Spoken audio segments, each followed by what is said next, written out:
Hi, cousins. I'm Shemaya. It's like papaya, except it's not. And this is Plot Twist Please. Welcome. If I sound a little different, it's because I'm using a different mic. If I look a little different, it's because I am in a different location. I think this is going to be my new podcast setup space. We don't say. If you don't know, this is a place where I like to use pop culture in order to make our brains a little cozier. That means mental health advocacy. That means neurodivergence. And that means talking about media in order to make it all make sense. So sit back, relax. Don't forget to like, share, and subscribe. And let's get into it. Today just might knock the wind out of me. This episode right here, feels like it's giving me gray hairs already. When I was researching this, I was just like, I'm gonna need a nap after this one. Oh yeah. I can feel it. I can feel the gray hairs popping up. Today, I'm going to talk about vampires. No, not like Twilight or Dracula, but the humankind. Energy vampires. Now, I don't know about you biscuits, but I found out about the term energy vampires from a place where I learn about most things these days, the internet. Recently, I came across this video. If you're listening only, you won't be able to see the video, but basically, in the video, the woman laments about how she is tired of, quote, energy vampires. Based on her specific video, the audience is led to understand that her definition of an energy vampire, quote, quote, is the following. And I'm just going to name a few characteristics. Someone who evokes uncomfortable feelings or emotions in someone else. Someone who habitually is overbearing and or someone who overshares. Now, here's something you need to know about me before we go further here. I, as an autistic person, really value communication. And I've recently become aware as someone who is very active in the autism advocacy space, who does speaking engagements, who does consulting within that space. I have found that the way autistic people communicate is not the same as how non-autistic or allistic people, vocab word for you, communicate. Autistic people often communicate to exchange information. And when we don't think the information we're offering is sufficient, detailed, or accurate enough, we will keep communicating. We will keep talking, which to other people can seem a little like oversharing or maybe even overbearing behavior. I'm not going to put my opinion here yet because I want to introduce some more nuance toward the end of this episode. But yes, most allistic people communicate in order to symbolize something. Sometimes it's to symbolize a connection between themselves and the other person, to the other person. Sometimes it's to enforce or symbolize a hierarchy. Sometimes it's to initiate romance or to signify one's place within a community. Lots of different reasons. But basically, there's a stark difference between how autistic people and non-autistic people communicate and or why they do so. When I learned this, I realized why most autistic people struggle in social situations. To us, all that matters is what is said. To other people, all that matters is the manner in which you say things, or what matters more. You smell me? It's understandable how we might have different philosophies on what kind of communication is, quote, appropriate for these reasons. So, there are other definitions of, quote, emotional vampires, but before I really get into it, I just want to be very clear about something. I think that everyone is entitled to decide what is appropriate for their life in terms of how much they're willing to give someone else, in terms of the kind of people they want to surround themselves with, the kinds of energy the kind of energy they like to surround themselves with, as long as that's not like based on, wonky principles like racism or sexism or anything like that. I think people can decide and have the freedom to decide what environments make them the most comfortable and to live by that.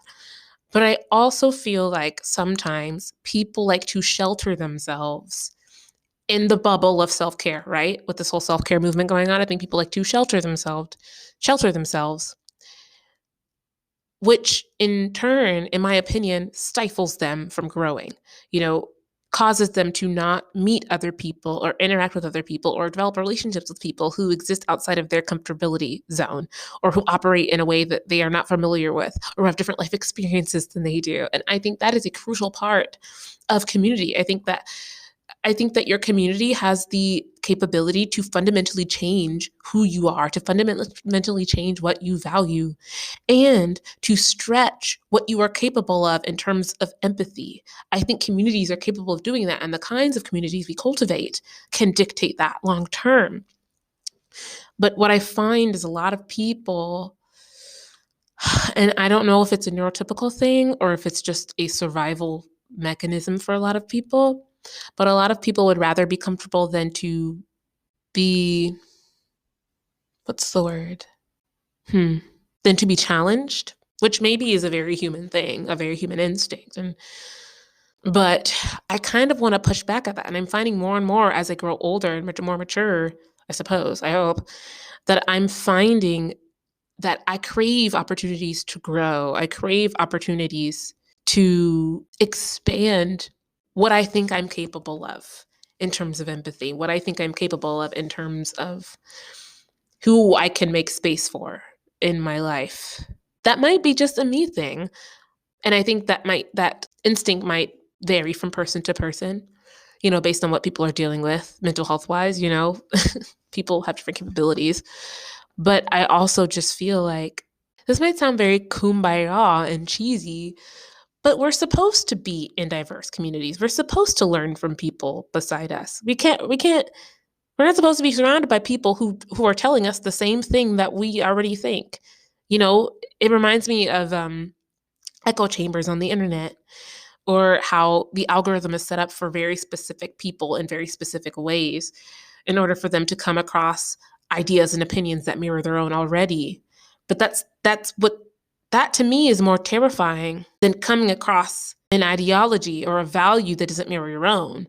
What is terrifying to me is the potential to stay the same always, the potential to never be faced with an idea that you disagree with. That, to me, is a live horror film in the making. So based on another online source, and I believe this one in particular is from verywellmind.com, energy vampires are people who sap your emotional energy, either intentionally or unconsciously. They could be friends, family members, partners, colleagues, or neighbors who feed on your care and attention and can leave you feeling stressed, drained, exhausted, and overwhelmed. Oh, stop talking to me about genocide. I'm just trying to have my Starbucks. Sorry, I'm sorry. I'm trying to stick to the script, y'all. I'm trying to stick to the outline, but my opinions keep popping up, just popping up like popcorn. Okay, basically, relationships with energy vampires are often toxic based on this source. They can cause you to feel physically and emotionally drained, particularly if you're an empath and highly attuned to the emotions of the people around you. Now, here are some very specific archetypes that could be identifiable as an energy vampire based on this source. The victim is one of those archetypes, and the victim is described as a person who enjoys playing the victim card and is always ready with a new sob story about a perceived slight. They are innocent, but the whole world is always against them. They tend to complain often and loudly about their problems. Now, another one, and I'm going to circle back at these to talk about them more deeply, but the criticizer is another one, and this is a person who spends a lot of time and energy criticizing other people, things, and situations. Nothing is ever good enough for them, and they can find fault with just about anything. Next, there's the dramatizer. So some people create and attract a lot of drama, and this is that kind of person. They always seem to be in the midst of a major catastrophe and often need your help and support. Next, there's the manipulator. The manipulator is someone who is able to manipulate other people in just about any situation to their advantage. They are rarely saying what they mean and usually have a hidden agenda. Now, next, there's the negative thinker. Some people always see the glass half empty rather than half full. They have a very negative attitude toward life, and this is that person. They can always be counted on to point out the downside or potential risks without leaving any room for hope or excitement. Next, the blamer. Some people are quick to place blame on others, and this is that person. They are never at fault, but always willing to hand out heaps of shame and guilt. Now, after reading all those descriptions, I'm going to go back now and talk about my thoughts on those descriptions and where I think we could be need of a little bit of nuance here. So here's my, I guess you could say, rebuttal, even though I understand where most of these statements are coming from. But first of all, as an empath, I've realized, I know, as an empath, I've realized that it is my responsibility to guard my own heart. Because only you can know what you handle, only you know, oh God, only you know what you can handle. And to expect everyone else to know your unique needs without you communicating them is goofy. Don't be goofy. Communicate your needs. Unless, you're actually goofy because he was kind of fly, like he was for the people. Goofy is black. Goofy is black. And I will not be taking questions. Thank you. So when it comes to the victim archetype, right? Not taking accountability for your actions, not cute. Totally get why that's annoying. Not hot. Seriously though, it smells, and you should absolutely be self-reflective. So sustained. The criticizer, cool, sounds not fun. Understand completely. Sustained.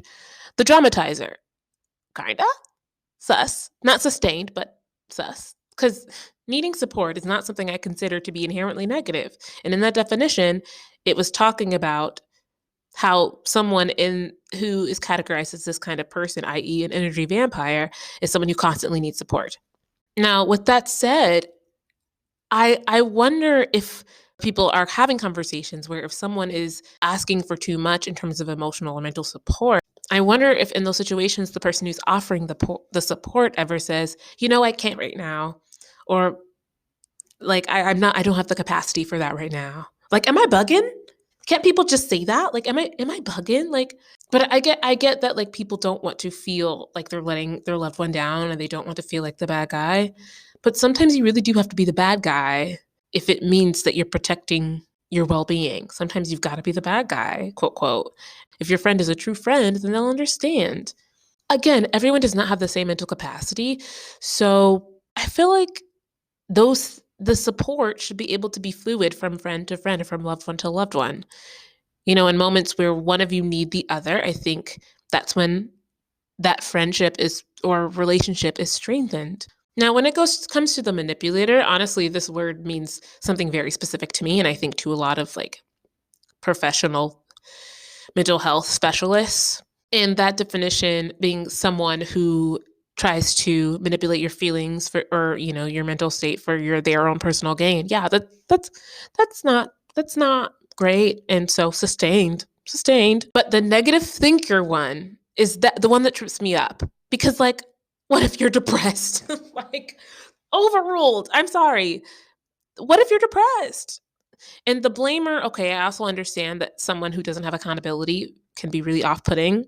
Sustained. But back to the negative thinker. What if you're depressed? Like, I think that all of these definitions of an quote energy vampire should have an asterisk next to them, because people are complicated, people are complex, and people are going to people. They're just going to people around. They're going to live life. They're going to have hard times. They're going to experience loss. They're going to experience death in their families or within their circles. They're going to sometimes experience depression or anxiety, or sometimes exude emotions that aren't comfortable or professional or don't bring you joy. But that doesn't mean that person is less valuable. It means that maybe this puts a strain on your relationship, but it doesn't mean that this person, in my opinion, should just be, disposed of. Like, and I'm not saying that the people who talk about others being energy vampires, or the people who are like preaching this kind of sentiment, are saying that there are certain people who are disposable. I'm not saying that at all. But I do think this kind of rhetoric and this language does contribute to an idea that such people are disposable or not worth caring for or not worthy of love. And here's the thing. I like to make everything mean something, so I could be way off base here, and I could be just really just running with a really small excerpt that I heard online. But the more research I do into what an energy vampire is understood to be, the more I'm learning that the people who claim that other people are quote energy vampires, like the more like those people who use that term, I find are often people who are stuck in this internet culture self-care individualism hype. like the diagram, like the diagram, what you call it? What is it called? The two circles? I went to school. The two circle diagram. Oh my God, what is it called? The Venn diagram of people who use that term, energy vampire, to describe people who are suffering mentally or in need of care, and those who tend to be stuck in the individualistic self-care zone is a circle. Like they're the same. From my finding, from just browsing, that's what I found. Now, do I think I'm any of these archetypes that I just described? No. Is it possible for someone to catch me on a bad day and categorize me as one of these people? Absolutely. Ever been sleepy? Ever been depressed? Ever written a script for yourself before going to a social gathering ahead of time so that you wouldn't make anyone in their social environment uncomfortable? Yeah, you're in good company. You're in the right place. So truly, I feel like depending on how intimate someone's relationships are, typically, or how comfortable they are with vulnerability, that's really what determines how they react to these kinds of people. So if I read further into this article that I'm mentioning, then I find what the writer thinks, or what, from the writer's perspective, are phrases that an energy vampire might say. So, for example, if they're trying to make things all about them, they might say, "Oh, that sounds like a nice trip. It reminds me of when I went to Hawaii. Nothing can compare to how beautiful it was. Let me show you all the pictures." Or if they're one of the types who exaggerate what they're going through, someone might say, "Everybody else caught tiny fish, but mine was as big as a house." Or they might say, "My body temperature was 99 degrees Fahrenheit last night. It was so bad I thought I was going to die." Or they might say, "I would have invited you to my party, but you're always so busy that I didn't think you'd be able to come." Interacting with an energy vampire often elicits an unpleasant emotional reaction that leaves you feeling exhausted and worn out. You may experience negative emotions such as anxiety, disappointment, distress, worry, anger, guilt, shame, sadness, etc., etc. Now, I just want to note, like, let's backpedal a little bit. I just want to note that some of these phrases sound like something an autistic person would say, just if they didn't understand the social rules of the situation. It's not like, and this might be just me because the tism is tisming right now. But if someone says that they went through something, for example, terrible, I think it makes sense, coming from the audience in the room, it makes sense for someone who they're talking to be like, "Oh, I know what you're going through because I've experienced such and such and such." As a means of trying to relate to them, as a means of trying to show them you're not alone, trying to almost extend a sense of familiarity. It's almost as if to create a sense of familiarity among the two of them. But I don't think that that's necessarily ill-intentioned. I think that people do that whether they're autistic or not, when they maybe don't know what to say otherwise, or maybe when they just want the person to feel like they're not alone. Shoot, when I was grieving my mom passing, people didn't know what to say. People said some really out-of-pocket stuff, but I knew they were just trying to help. And also, like, the problem too with these definitions and these examples that this article used isn't that I find gripe with almost everything being depicted in it as energy vampire behavior. But guess how many definitions there are of an energy vampire? A lot. Just across the internet, I was reading all these different definitions, all the different explanations of it. And it is like from like the psychic community to the spiritual community and like the crystal, like people who like are into crystals, to the mental health community. And some of it had very little to no scientific backing. So if here's where I'm at, right? If a term has so many different definitions and so many different ways that you can assign it to a situation, or to a person rather, is that even a useful word to describe a person? Like, is that even, this is the kind of this is the mess salad stew that I got into with the term manipulator, because there was this huge trend on TikTok, and I actually did have a video about my gripe with that trend, or with that way of thinking. I made another YouTube video about it. But so the idea was based on one video that a woman made where she says, all people pleasers are manipulators, but not all manipulators are people pleasers. And to me, what you're saying is, so what this is essentially saying, and from my analysis, was that every single type of people pleaser, regardless of if it's from trauma, regardless if you're an abuse survivor, regardless of what the circumstance was, if you're a people pleaser, then you are trying to manipulate other people in order to meet whatever end you want, in order to meet your desires. No matter what the circumstance, if you're a people pleaser, you're a manipulator.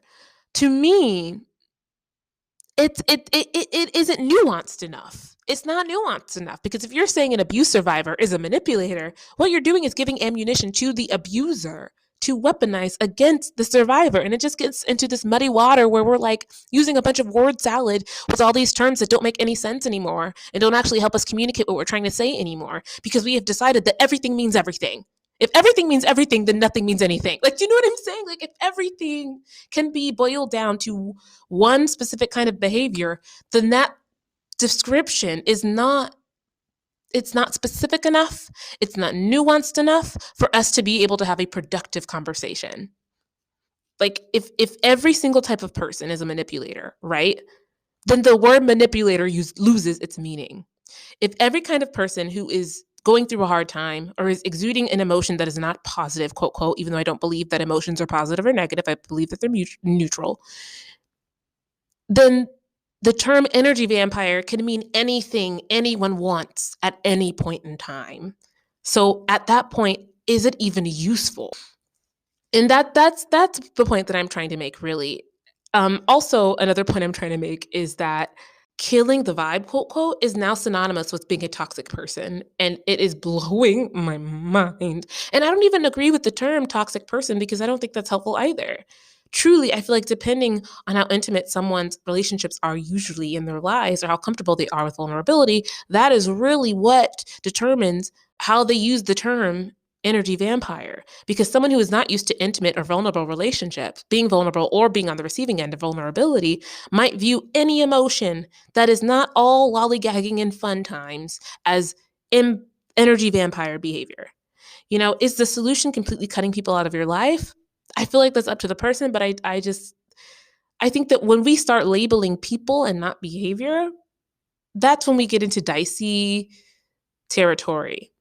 Instead of saying someone is an energy vampire, maybe what you need to be saying is, I need to have firmer boundaries. Or because in order for someone to be a vampire, they have to steal something from you that you do not give them permission to have, right? But you are in control of your energy. You're in control of, not to get too woo-woo, but like you're in control of communicating your boundaries and of leaving a situation when a boundary is crossed. Now, discomfort, I get it. It's not popular. It's not. And it's not popular for a reason. Discomfort requires something of you. It requires sometimes for you to change. And most people learn to change while kicking and screaming, me being one of them. But no one can force anyone else to be someone they're not, or to be comfortable with something they're not comfortable with. And no one should either, because it's free will, you feel? I guess what I'm trying to say is, if someone isn't your cup of tea, maybe they're not some mythical creature with a hidden vendetta, Maybe they're just not your cup of tea, and you should leave it there. All right, that's all I have for you today. Like, share, and subscribe. Browse my Etsy shop if you feel led. And be blessed. Stay weird. Bye.